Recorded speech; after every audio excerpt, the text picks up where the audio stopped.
Hello everyone. This is Lesson 5. Reporting aggregated data. Using the group functions. In this lesson, you will identify and describe the use of available SQL functions, such as count, sum, min, max and average. Group data by using the group by clause.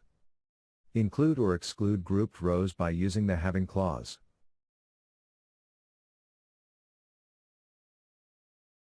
SQL functions. SQL provides many built-in functions to perform operations on data. These functions are useful while performing mathematical calculations, string concatenations, substrings, etc. SQL functions are divided into two categories: aggregate functions and scalar functions.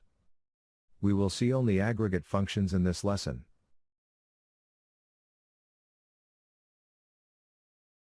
Aggregate functions return a single value after performing calculations on a group of values. Following are some of the frequently used aggregate functions: average, count, max, minimum and sum. Next, we are going to see the use of each functions. Average function. Average returns average value after calculating it from values in a numeric column.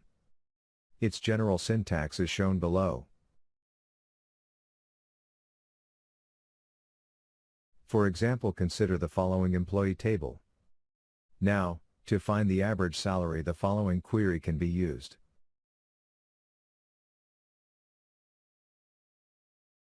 And the result of the above query will be. The second aggregate function, count function. Count returns the number of rows present in the table either based on some condition or without condition. Its general syntax is shown below.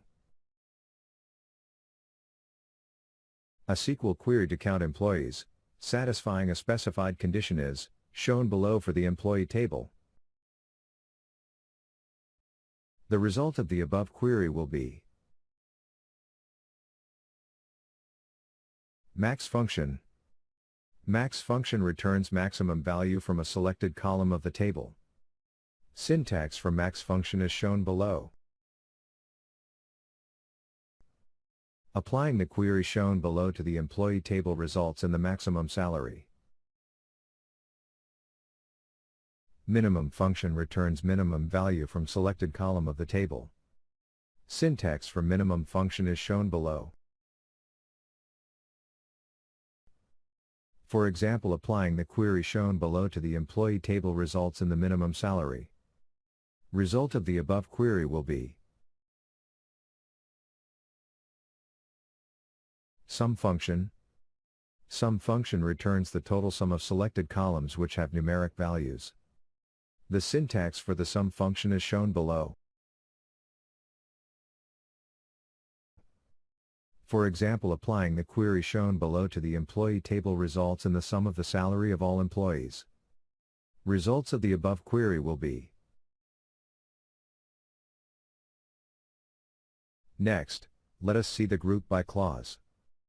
Group by clause is used to group the results of a select query based on one or more columns. It is often used with aggregate functions such as count, max, min, sum, average, to group the result set by one or more columns. Syntax for using the group by clause is shown below. For example, consider the employee table shown below. Here we want to find name and age of employees grouped by their salaries, or in other words, we will be grouping employees based on their salaries. As a result, we will get a data set with unique salaries listed alongside the first employee's name and age to have that salary. A SQL query for the above requirement will be as the following. Result of the above query is shown below. Having clause. Having clause is used with SQL queries to give more precise conditions for a statement. It is used to mention condition in group by based SQL queries, just like where clause is used with select query. Syntax for having clause is shown below. For example, consider the sale table below. Now, suppose we want to find the customer whose previous balance sum is more than 3,000. Then, you could use the following SQL query. And, the result will be. The main objective of the above SQL query was to find out the name of the customer who has had a previous balance more than 3,000, based on all the previous sales made to the customer. Hence we get the first row in the table for customer Alex. Well, this is the end of lesson 5. In this lesson, you learned about the SQL functions, group by clause and having clause. Thank you.